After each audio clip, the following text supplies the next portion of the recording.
তা বউয়ের মুখটা কি দেখা যাবে নাকি বউকেও লুকিয়ে রাখবেন আমাদের থেকে? তাজের মা হেসে বললেন, না, তা কেন হবে মিনা? আমি এখনই আমার বউমাকে ডেকে দিচ্ছি। এই কথা বলে অনিকে ডাকতে যাবে, তখনই সেখানে অনি এসে হাজির। আসলে মিনাকে আসতে দেখে তাজ অনিকে বাসার ঘরে পাঠিয়ে দিয়েছেন। অনি ওখানে দাঁড়িয়ে পড়ল। তারপর মিনাকে সালাম দেওয়ার পর তাজের মা খুশি মনে অনিকে এখানে বসতে বলল।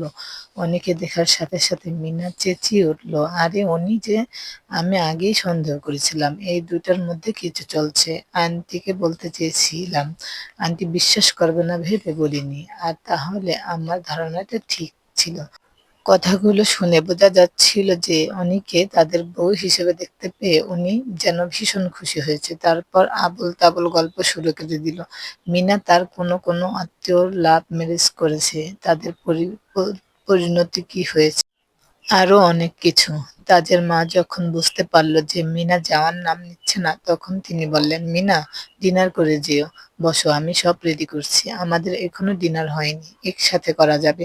কথা বলার পর মিনা উঠে বলল, না আন্টি, আমি আজ উঠি। অনেকক্ষণ হলো এসেছি।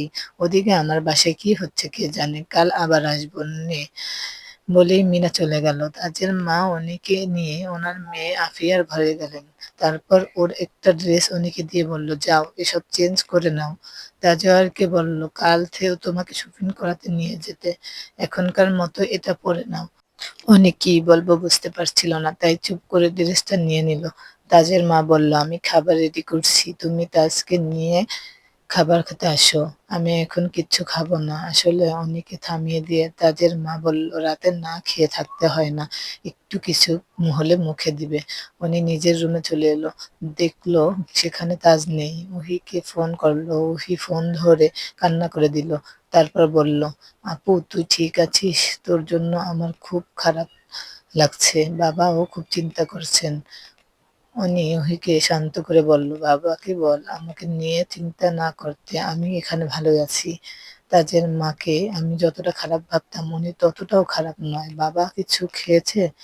না, নামাজ পড়তে গেছে। তোর ওই পিহুকে কেউই মেনে নিচ্ছে না। চাচি তো সোজা বলে দিয়েছে যে এই মেয়েকে কিছুতেই ছেলের বউ হিসেবে মেনে নিবে না।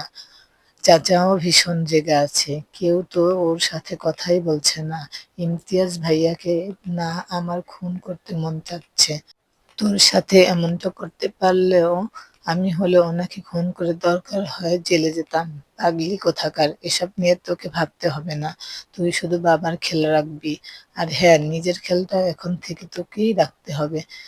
তুমি এমন ভাবে কথা বলছো যে আর কোনোদিনও বাড়িতে আসবে না। আচ্ছা, কাল আমরা তোমাকে আনতে যাব না? জানি না, তাজের মা যা বলবে তাই। উনি এখন কি বলবেন? তারপর আরো কিছুক্ষণ কথা বলার পর ওইকে বিদায় জানিয়ে কল কেটে দিল উনি। তারপর ড্রেস চেঞ্জ করতে যাবে, তখনই ওর বান্ধবী লোপা কল করলো। উনি কল রিসিভ করতে ওপাশ থেকে লোপা বলে উঠলো, কি রে উনি, খুব তো বলছিলিস যে তোর ইমতিয়াজকে তোকে ভীষণ ভালোবাসে। এই তার পরিচয়! এক পিহুর রূপের সামাল দিতে পারল না। অনিল লোপার কথা রেগে গিয়ে বলল, তুই কি আমার বান্ধবী নাকি শত্রু? আমার এত বড় সর্বনাশ হয়ে গেল আর তুই মজা নিচ্ছিস? লোপা তখন তার